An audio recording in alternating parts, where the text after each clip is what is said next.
Hi, everyone, and very welcome to this session on how to build a future-proof identity management strategy. Miles Pritchard from OMD will be taking us through how to build a successful identity management approach as third-party cookies are increasingly being phased out as a way of identifying customers. So very exciting stuff. My name is Matilda. I'm an enterprise solution architect here at Relay 42. Before we start, I just wanted to share a few quick housekeeping items. We'll be spending the last 5 minutes of this session addressing your questions. So please just shoot them into the chat box there on the right side. You will also find my colleague Kalina in the chat box if you have any questions. But without further ado, I am very happy to present today's speaker, Miles Pritchard from OMD. Miles has spent the last year as a managing partner of data management solutions at OMD EMEA, which includes leading a team of 25 people, which are dedicated to designing, implementing, and managing data solutions on behalf of some of the world's largest brands. So yeah, the floor or screen, I guess, is yours, Miles. Thank you very much, Matilda. It's a great pleasure to be here today talking to everybody. I hope we have a very productive session. It's obviously a very hot topic. We were just discussing before we started the session. This is, I think, something that was very much at the front of everybody's mind at the very beginning of this year. And what a year we've had. It's been a very unusual and, dare I say, unprecedented year.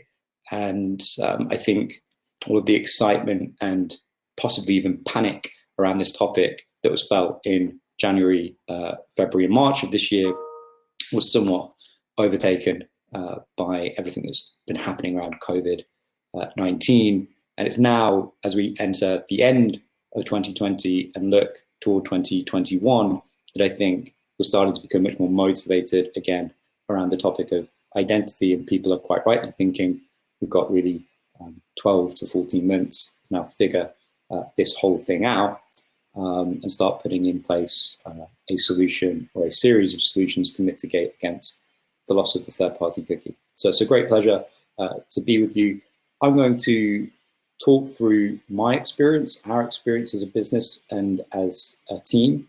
It's not necessarily going to be your experience, but I hope that it could shed some light on the way in which we're thinking about the challenge in terms of its impact, the what, when, and how of the loss of the third-party cookie, how we've thought about a theoretical approach and how we're approaching the market at the moment, because it's an incredibly busy market with new investment coming into the identity ecosystem at unprecedented rates, to figure out everybody that's working in that market, everything that's happening in that market is sometimes slightly confusing. And finally, we'll talk a little bit about practical things that we're doing as an agency, working with our clients to put in place solutions and approaches that can mitigate against the potential loss of the third-party cookie. So firstly, I wanted to just touch on the impact and what this really means for us as an agency and for the clients that we represent, and some pretty startling metrics, figures to begin the presentation. At the current point in time, our clients activate around 1/3 of their entire digital budget through leveraging first-party audience data.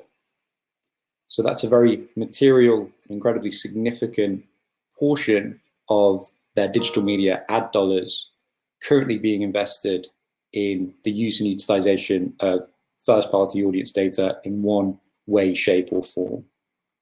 And when our clients do leverage first-party audience data to drive personalization, to drive orchestration, consumer journey management, we see incredible results.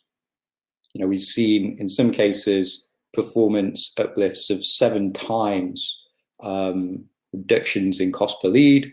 We've seen reductions in cost per click or cost per engagement at around about 50% compared to activity that doesn't leverage first-party audience data. So our motto, generally speaking, is where first-party data is used, and to the extent that it is used, performance tends to follow. And so clearly, the loss of the third-party cookie stands to have a dramatic impact on what our clients can achieve in the use of their first-party audience data for media activation and for personalization at scale.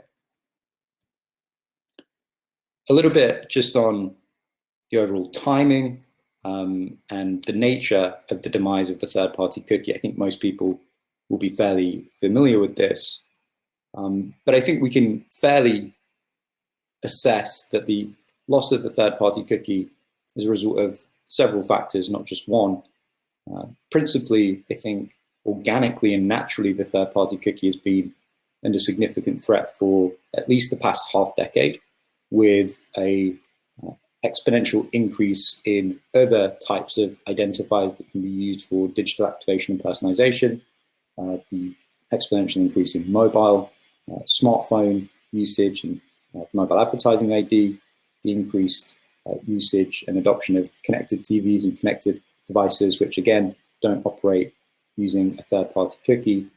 It's meant that the importance of the third-party cookie has, generally speaking, been on the wane, with a diversification of other identifiers that we can leverage. The other major implication is that of consumer choice and consumer behavior. A lot of consumers have developed organically a better understanding of their own privacy online and have put in place personal measures to protect privacy. So we see things like history deletion, cache deletion, we see private browsing and the use of VPN all on the increase, which restrict either our ability to set a third-party cookie or the time to life for a third-party cookie. So two perfectly natural and organic reasons why the third-party cookie was diminishing. But obviously, some of the major exogenous implications were through the General Data Protection Regulation, which effectively created a level playing field between digital data and personally identifiable information in respects to how that data is collected and processed and what necessary legal basis is required. And also, importantly, the actions of browser solutions, competitive actions and commercially motivated actions. So those actions of Apple to put pressure rather on the rest of the industry through the launch of intelligent tracking prevention all the way back in 2017, seems like a very, very long time ago now, restricting and ultimately removing the third-party cookie from their Safari ecosystem. That was followed by Mozilla Firefox in 2019, and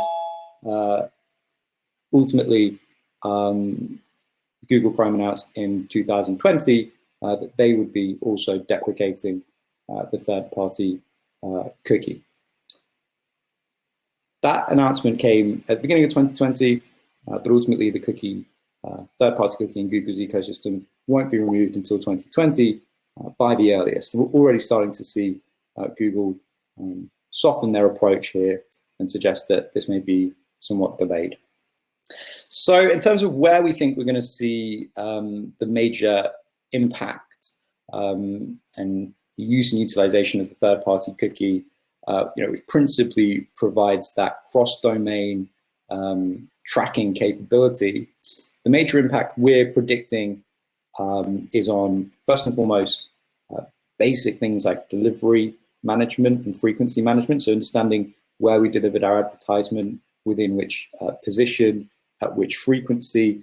Some of these things are going to be heavily restricted if we don't have accurate tracking in place and cross-domain tracking in place. That can put pressure further on viewability measurement. It can put further pressure on fraud measurement and mitigation. So all sorts of use cases that revolve around the more basic elements of digital marketing, which is that of simply delivering and tracking the delivery of advertising. Second major implication is, I think, evident in audience targeting. So that's the use not only of first-party audience data, which is obviously connected and integrated with media activation platforms like DSPs and SSPs through the use of third-party cookies and cookie sync events that happen all across the programmatic supply chain, but also in the use of third-party audience data. As a lot of third-party audience data providers, those prototypical data exchanges that collect user data from publisher properties, rely quite heavily on the third-party cookie for the collection of that data and for the delivery and transmission of that audience data. So clearly, there'll be some restrictions around the use and utilization of third-party audience data as well as first. And the final piece is that of measurement and attribution. So connected to the first, being able to track the delivery of advertisement, being able to do that in a longitudinal fashion so that we can understand how people were exposed and how people engaged with advertisement over a period of time and over multiple domains and multiple channels, but then also understanding what actions those people took once they visited the website, once they visited a physical store, et cetera, et cetera. Those things become, again, significantly more challenging without a central digital record in the form of a third-party cookie. So those are three areas that we see major implications and where our clients are most focused. So how's the industry responding and how are we responding as a result? It's not surprising to many, has responded in kind, and we've seen investment flood into the identity marketplace. There's a study by the Winterberry Group in around the summertime of this year. The industry, the identity industry, that is, has seen a significant increase in investment. We see or expect to see that marketplace in just the US and Europe alone will grow by 100% over the next 2 to 3 years to around about $12.5 billion. What that tends to mean is that we get many more players within the identity space, so independent shops that will set up and aim to deliver specific solutions and solve certain problems. But it also means, obviously, that those players that already exist within the ecosystem will tend to get larger. There may be mergers, acquisitions, and generally speaking, that market is going to operate like a bit of a shark tank over the next several years.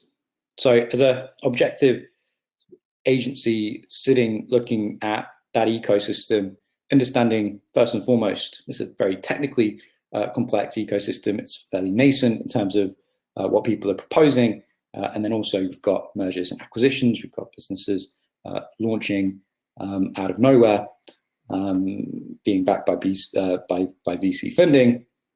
It can all become quite confusing. We at OMD EMEA developed alongside our clients the 4P identity framework that helps us to essentially review suppliers within the marketplace and to understand the marketplace, generally speaking, by looking at core competencies across privacy, which obviously relates to the privacy compliant nature of any supplier that would offer or propose a solution.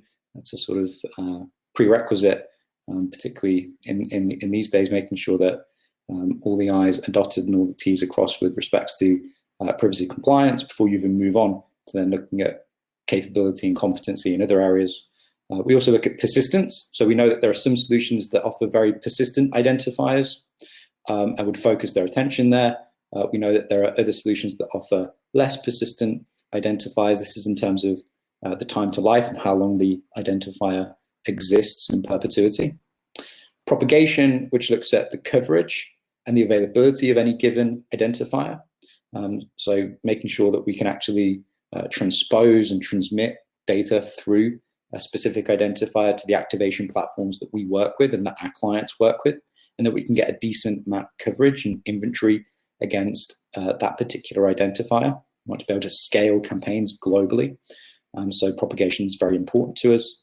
And then finally, precision, which again, is not really a right or wrong answer, but simply looks at those identity solutions that focus very much on identifying a single individual person versus those that act to build relationships, families, clusters at a larger aggregation, either at a household level, at a postcode level, so on and so forth. So those are the four key principles for the identity framework. But ultimately, it's very unlikely that any solution that we see coming onto the market over the next several months or years is going to solve all things. And this is, I think, going to be key and something that we'll talk about in a little bit more detail when we go on to building our approach. So once you go through the 4P identity framework and you look at a number of solutions that are being developed and being proposed in the market at the minute, and this is just a snapshot and an example of some of those solutions, what you really find is that they tend to cluster and they tend to coalesce around 3 different points. So one is the use of authenticated or personally identifiable information. The other is using pseudonymized or non-PII identifiers. And the third is looking at contextual or cohort, or what some people are now referring to as aggregated identity. So these are the 3 different categories, brackets of solutions that, broadly speaking, are available on the marketplace. And this is how we're starting to think about the market, those 3 separate approaches that interface and that work alongside one another. We'll talk about each of those in a little bit more detail, their defining characteristics and who they best suit in terms of brands and advertisers. So the first is using personally identifiable information and authenticated IDs. So what do we mean by that? What we really mean is using any identifier that directly identifies an individual. So this would be things like email address, mobile phone number, physical address, some form of customer reference ID. And these solutions, those solutions that focus on authenticated IDs and PII, use these personal identifiers to connect browsers, to connect domains and channels, leveraging what we refer to as authenticated actions or authenticated transactions. So essentially, anytime an individual across those different devices or browsers raises their hand and inputs that specific piece of PII information, it's called a deterministic connection. So a good example would be if I go onto my desktop and I log in to a particular publisher website and I use my email address and a password, and then I go onto my mobile phone, go onto that publisher app and use the same email address and password to log into the application, there's a common primary key in the form of the email address and a deterministic connection that can be made between the publisher website and my browser and my mobile phone. So it's a deterministic connection built on authenticated actions, things like login, purchase, and those types of transactions. That means it's best for brands with a high quantity and high quality of CRM data. These types of identifiers are prolific within CRM. And so you would need to have a high volume, but also a high quantity of email addresses, mobile phone numbers, physical addresses. You'd also need, and I think this is one of the things that's commonly overlooked, a high volume and high frequency of authentication in digital environments. So you need websites that require people to log in on a regular basis or that require transaction on a regular basis. That means it's best for people like e-commerce brands, where you've got a lot of people coming to the website, going to the mobile app and transacting, purchasing, placing primary keys within an authenticated action on a very regular basis. If you don't have that, then you won't be able to make the match and you won't be able to maintain the match over time. The second approach and solution is what we refer to as non-PII or pseudonymized IDs. And this is things like mobile device ID or mobile advertising ID, first-party cookie, and what's now commonly being referred to in the industry as universal or unified IDs. So this approach uses these digital identifiers, principally digital identifiers, and it, generally speaking, leverages statistical or probabilistic methodologies in order to connect these digital identifiers together. So what we mean by that is, and if anybody's familiar with device graphing, which has been around for a very long period of time, is that it uses signals from the device, signals from the browser, things like timestamp, location information, access information, to build relationships using pattern analysis and a longitudinal assessment of the relationship that may or may not exist between different devices. So if we all connect to the same Wi-Fi router in the same physical home, then there could be, over the course of time, a pretty decent and confident assessment of a relationship between a number of devices, at least at a household level, and then we begin to subcluster and think about how these relationships evolve over a period of time once we watch and observe the behavior of these different devices. So using statistical probabilistic methodologies, we're able to build a connection to some degree of confidence between different browsers and different domains within a browser, which relate to a concentration toward a particular individual or toward a family or cluster of individuals. This solution is best for those people that have a low quantity or quality of CRM, but have a high amount of digital data. So you've got people coming to the website, but they don't log in or subscribe or transact at a high degree, and this is the type of solution that could work best for you. The third and final approach is that of context and cohorts and conscious of time.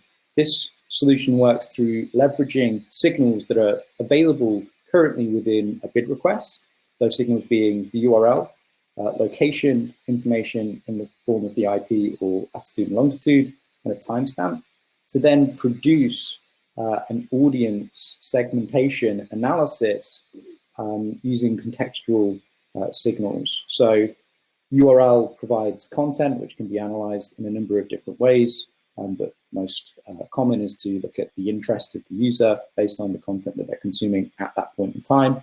Location can be overlaid with other data sets related to point of interest, related to weather, related to household income, house prices, etc. And time obviously is a useful indicator of opening hours. It's a useful signal in determining all manner of other consumer behaviors, whether they're at home, whether they're likely to be at work, whether they're at leisure, etc., etc. So these signals are ID-less, and they can be intercepted via the programmatic supply chain, extrapolated, combined with other data sets in order to produce audience segmentation. This is slightly different from the other two solutions in that it's focused mostly on prospecting activity, not on leveraging first-party audience data. Now, I'm going to race through these slides here and get onto the questions. I think what we're recommending to our clients is not to just focus on one of these solutions, but ultimately to combine all three to build a strong foundation through authenticated IDs, to evolve and to extend that with pseudonymous and then contextual and cohort-based segmentation. That's sort of a stacked or tiered-based visual in the last chart, but what we really see this playing out as is a sort of hub and spoke model where different identifiers are connected to a 360-degree consumer view and used tactically to transpose data sets into one activation platform or another.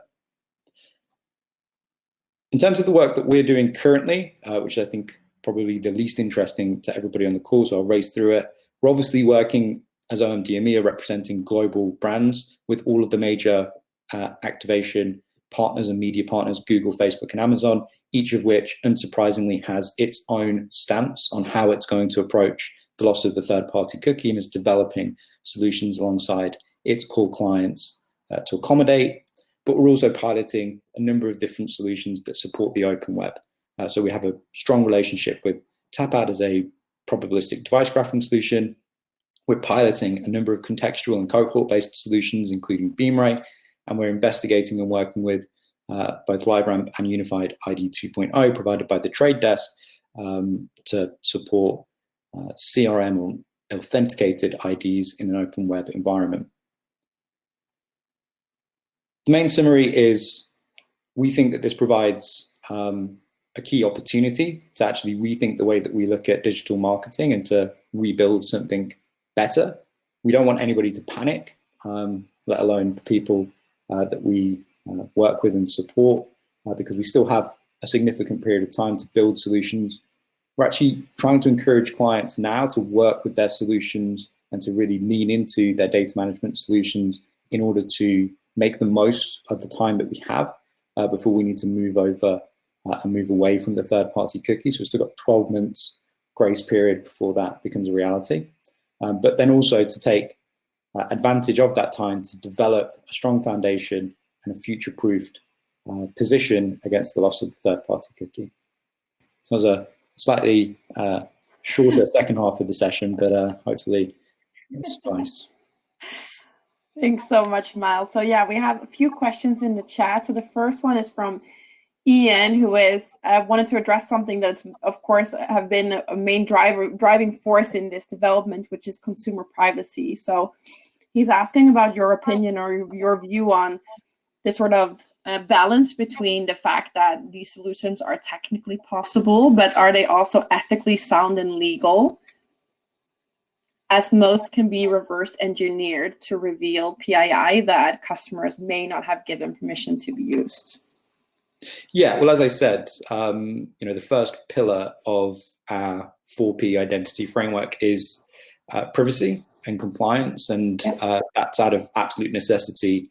We have to ensure that those solutions that we do choose to work with have the necessary approach in place to be able to confidently address issues around consumer privacy and compliance, not just for us, but ultimately, our clients are asking those questions as much as anybody else. And so, it's absolutely fundamental that anybody that we choose to work with has all of the necessary processes and practices in place to adhere to and comply with local law and regulation. But I agree, and it is a balancing act, and there are solutions that are being developed and that are being proposed that one could say enters more of a grey area and an area of debate between what is compliant and what is not compliant, and what level of risk people are willing to undertake in order to achieve a particular objective. Broadly speaking, I'm not sure whether or not we tend to take a view on, well, this is compliant and this is not compliant. We more take a view on, this is high risk and this is relatively low risk. And ultimately, it's the client has to decide what level of risk they're willing to take. Yeah, absolutely. And I think in the short term, I'm sure we'll see a lot of workarounds, and we'll see a lot of promising things that will crash pretty quickly again. And in the long term, indeed, it's about taking that privacy into consideration. And Ian says that he totally agrees with what you're saying. Well, I think you just made a good point there, Matilda, in the sense that it's not just the right thing to do, it's also the pragmatic and practical thing to do to prioritize privacy, because we don't want solutions falling down on us 6 months into 2021 because they're being investigated or there's been claims against them. It wouldn't be helpful for us to invest our time and energy into working with solutions that then ultimately fail. Absolutely. So we need to stop. I'll just quickly, it's a very short question from Antonella. Hi, Antonella, by the way, long time no see. She wonders about the contextual targeting solutions that you mentioned. What are good solutions for that in your experience? It's a very nascent market. There aren't that many around at the moment, but I think it's something that's very quickly gathering a lot of traction. That seems to be, frankly, where most of the VC funding is heading, from what I can see. I'm just one person. We've been working with Beamray for a number of months. We have pilots now active and live. We're working with Scream AI. We've developed a working relationship with Nielsen, who I know are looking at some of these solutions as well. A lot of people are talking about Skyrise and the relationship that they have with Media IQ, which seems very interesting. So there are a number of solutions that are out there, and I think that they'll continue to develop and evolve their proposition over the course of the next several months. Yeah, I'm sure, absolutely. It's a very interesting development. So Those were the questions, and also the questions we had time for. So that's very good. Thank you so much again, Miles, for this. I think it was very helpful to understand. Yeah, Antonella also says thanks for the answer. To understand the broader concept of why we're heading into this, but also the 4P framework that can really help to give some kind of structure around how to approach this as an organization. So thank you so much for that. This was the first kickoff session of the EU customer event. Next on the program, I'm not sure if you have that slide, great, Miles. So next on the program, we have 2 parallel sessions that are very much building on to this content what we were just discussing. So the first one is how an identity management strategy yielded an 85% retention rate of user profiles by our friend Tom Rolfe from Tapad. And then we have the second session, which is how Air France is preparing for this world without third-party cookies by Yad Nasiri from Air France and KLM. So we'll be closing off this session, and soon those 2 parallel sessions will be made live, and you guys can choose which ones you want to address.